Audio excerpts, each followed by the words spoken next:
Under the unforgiving sun of New Mexico, Calder Wyatt moved with deliberate patience across the arid land. Dust puffed around the hooves of his weary dun mare, the rhythm of their travel broken only by faint creaks of leather and distant cries of hawks. He had been tracking a lost steer for hours when he heard something odd. A sound so slight it could have been the wind, but it wasn't. It came again. A faint whimper, fragile as a broken breath. Calder dismounted, tying his reins to a dead branch and slinging his rifle across his back. He moved through the dry brush and boulders until he stumbled upon a clearing bordered by ancient cottonwoods. That's where he saw her. A girl, strung up by her wrists, suspended beneath the gnarled limbs of the oldest tree. Her body was slack, her feet barely brushing the earth. Her skin, darkened by the sun and grime, was streaked with blood and sweat, and her hair hung in a tangled mess. She was alive barely. Calder's gaze climbed to the sign above her head. "White man don't forgive," scrawled in angry red letters on a scrap of wood. The words struck him like a blow, a warning soaked in rage. He scanned the surroundings but found nothing, only the hush of dry leaves and the emptiness of stone. With a curse under his breath, he approached, his fingers moving to the knife at his belt. The rope around her wrists was old, twisted mesquite fiber, chosen to inflict pain. Whoever did this hadn't just meant to kill her, they meant to punish. He hesitated, haunted by that sign, but then she moaned. That soft sound broke his pause. "I ain't all of them," he whispered, cutting the rope. She collapsed and he caught her before she hit the ground. She was burning with fever, light in his arms, like something half alive. He offered her water, dabbing it gently on her cracked lips. Her eyes fluttered open, wide, dark, and afraid, but silent. Calder wrapped his coat around her. "You got a name?" he asked softly. There was no answer. "Guess we'll find one," he muttered, lifting her gently into his arms. "For now, you're with me." By the time they reached his modest ranch, just a shack, a windmill, and a barn sagging with memory, the sun was slipping behind the ridges. He carried her inside, laying her on the cot. Her skin was hot, her breath ragged. He cleaned her wounds in silence, dipping a cloth into a basin of water and carefully washing away the dirt and blood. She didn't flinch, though her body remained taut, always on edge. Calder didn't speak much, just enough to fill the silence. But his touch was gentle, his care precise. When he wrapped her swollen feet and covered her with a blanket, he studied her quietly. "You remind me of a dry river," he said after a long pause. "Quiet snake, they called it. Looked dead most of the year, but come rain it ran strong." He studied her face, young but weathered, bruised by something deeper than the desert. "I'll call you Lena, just for now." No reply, only the faintest exhale, like the wind slipping through ruins. That night, Calder slept in the barn, leaving her the cot and her space. It didn't feel right to watch her, not after what she'd endured. Each night after that, he stayed out there with his rifle. Maybe for her comfort, maybe for his own. The days passed with a heavy stillness. Lena ate when he brought food, but never much. She moved cautiously, her eyes tracking every sound. She still hadn't spoken, though Calder noticed her watching him when she thought he wasn't looking. 3 mornings later, he found a boot print, newer than his, angled toward the barn. Military issue. Fresh. He checked the ridgeline. Nothing but heat, shimmer, and brush. Back inside, Lena sat still as a shadow. "You see anyone?" he asked. She didn't answer, just pulled her blanket tighter. That afternoon, a cavalryman arrived, Lieutenant Graham from Dust Hollow. He was hunting a fugitive and handed Calder a wanted notice. A rough sketch of a young Apache girl with fierce eyes.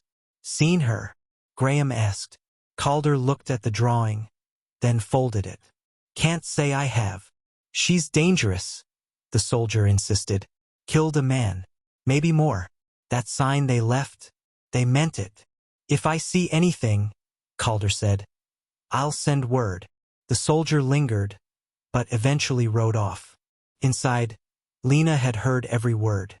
She stood behind the curtain, staring. Calder removed his hat, leaned it against the door.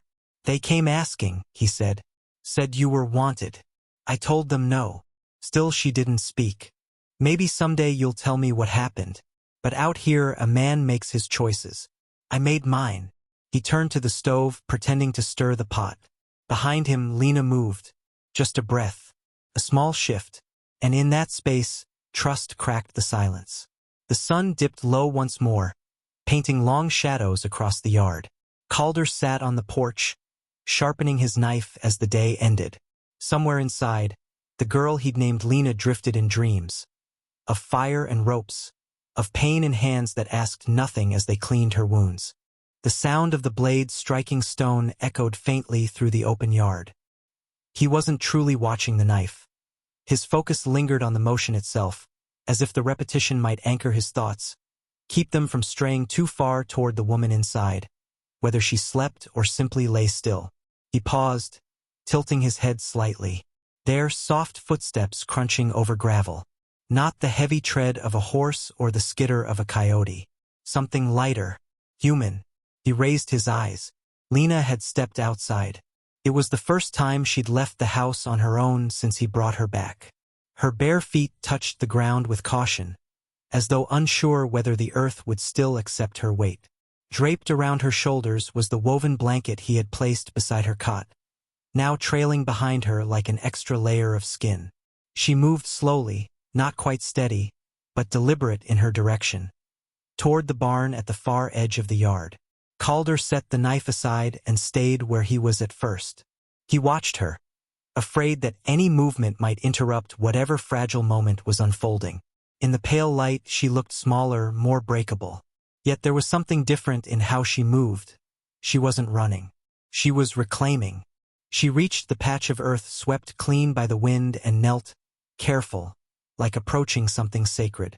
The blanket slipped down to her elbows. Her fingers found a stick and began to draw in the dirt with intention. Only then did Calder rise and approach, slow and quiet, stopping a few feet away. He said nothing, only watched.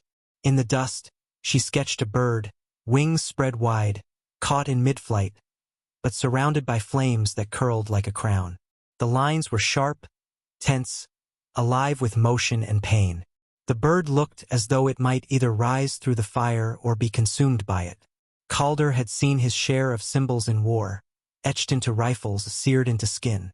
But this was different. This was older. A lament. A plea. He squatted beside her, speaking low, careful. "What's that?" She didn't look up at first, her attention fixed on the lines. Silence held the space. Then, quietly, she answered, "Bird in fire. My people's mark." He listened, eyes still on the drawing. She tapped the center of the bird. "It was my father's. Ours. We painted it on our tents, carved it in the wood. Always flying. Always fire." Her body held tension, shoulders rigid, jaw tight. She braced herself. "They came last spring. Soldiers. White coats. Said we had to go. To a dry place. No food, no water. Said we were a threat." She stopped, her grip on the stick shaking. "We said no. We stayed. We fought." Her voice thinned. "They burned everything. Killed my mother, my brothers. Burned the elders in their tents." Calder's fists curled slowly, his jaw taut. Anger stirred, old and deep. "I ran. Hid. They found me. Beat me. Tied me up. Said I stole a rifle." She turned then, locking eyes with him. Her voice carried fury now. "I didn't steal. I didn't kill. I did nothing wrong."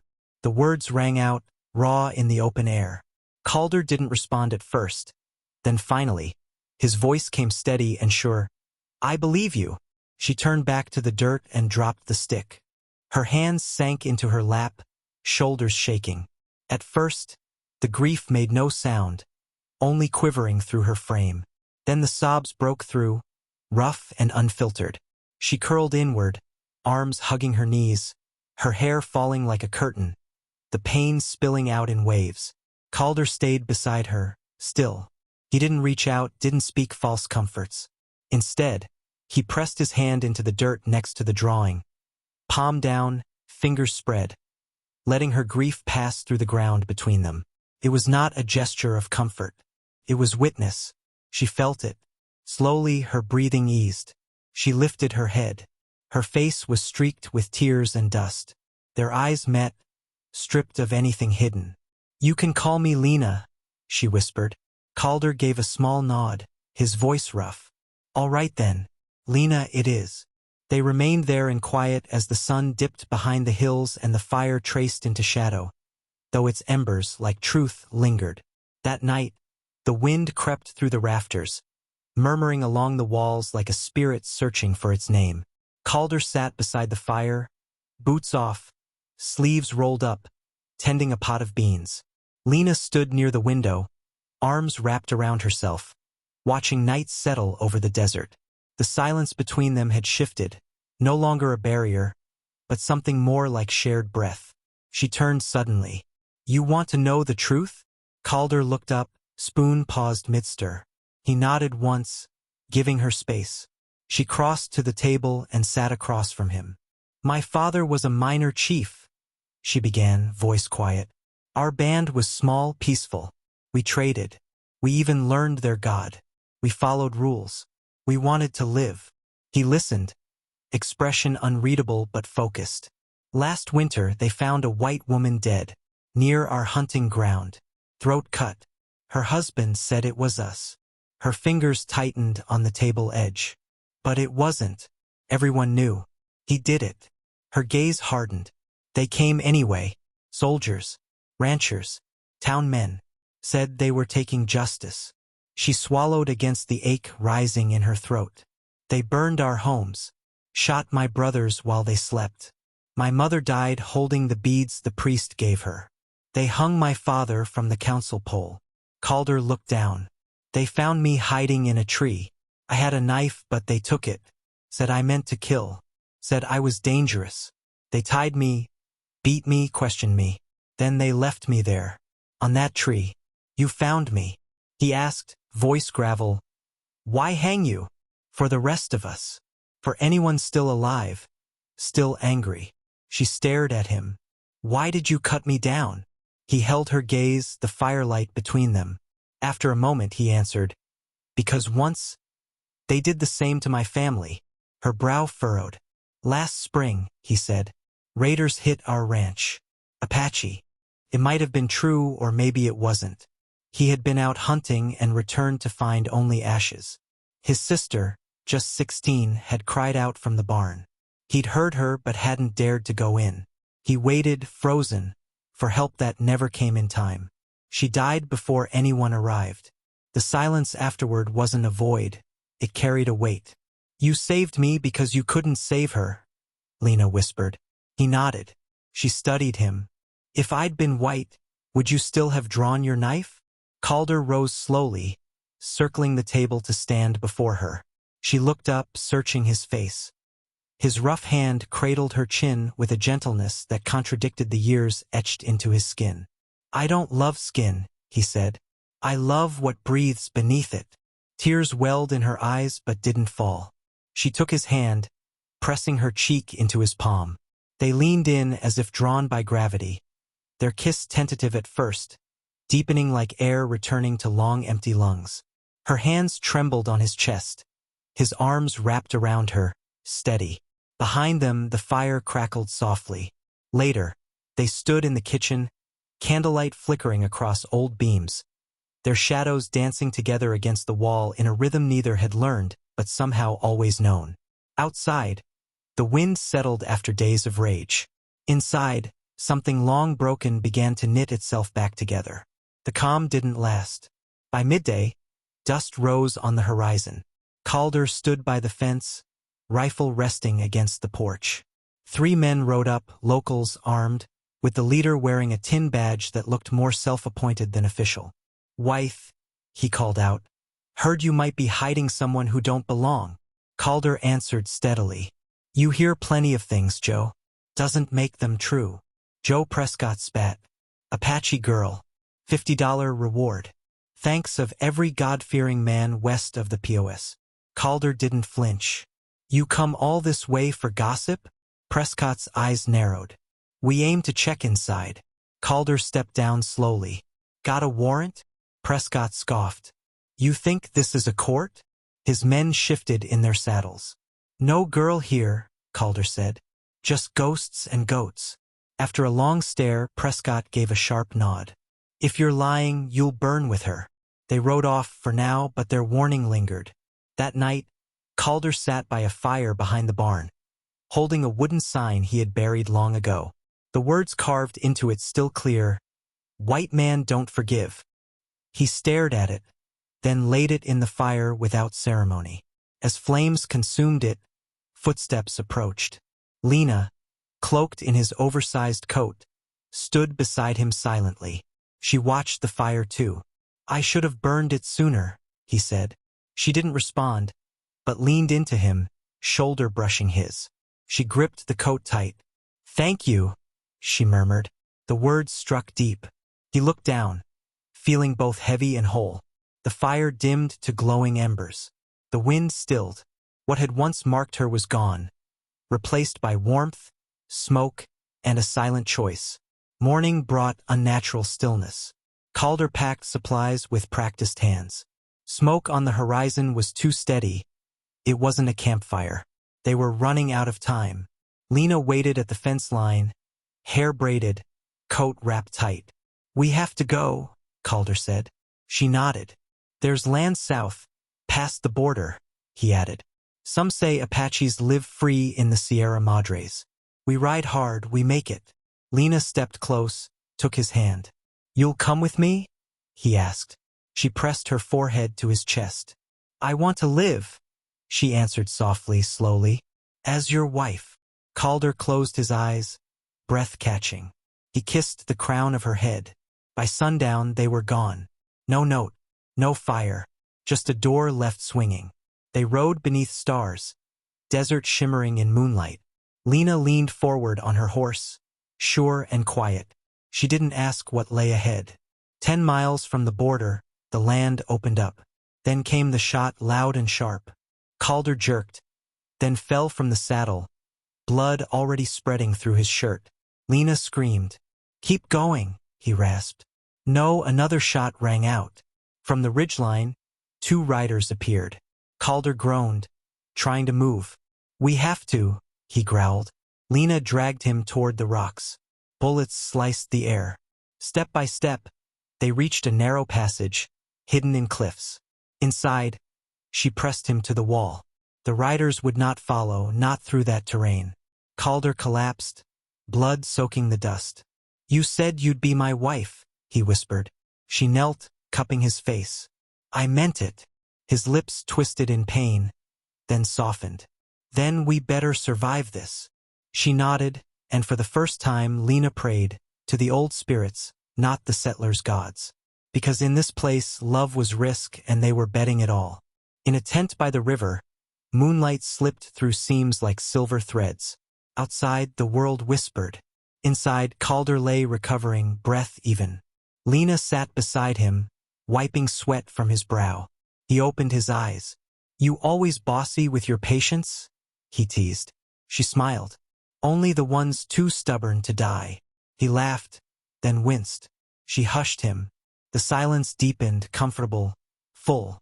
Then softly, Tell me something true, Calder asked. Your real name. She hesitated, then placed his hand over her heart. Ayana, she said. Peaceful river. My father named me. Calder let it settle. Ayana, he repeated, almost reverent. You're the only peace I've ever known. She didn't cry this time, just held his hand. Seasons passed on the territory's edge where borders blurred and the wind carried sage. A small lodge stood by the river. Strong, simple. Inside, Ayana stitched a tiny white shirt, her belly round beneath a woven sash. Outside, Calder trained a young Mustang, glancing often toward her shadow behind the curtain, smiling each time. Their home bore no trophies, only herbs, 2 books, and a baby's blanket waiting to be finished. Ayana moved through it like breath itself. One evening, she stepped into the river shallows, hands over her belly. Little one, she whispered. Your father didn't just forgive, he loved, and he kept every promise. Behind her, Calder's footsteps approached. Their fingers found each other. In the hush of dusk, stars rising, they stood still. No one had expected two fugitives to carve out something like this, but here it was carved from scars and storms, a place where love had taken root. Not the kind written down, but the kind that endures. The river kept flowing, soft and sure, like her name, like their life, like home.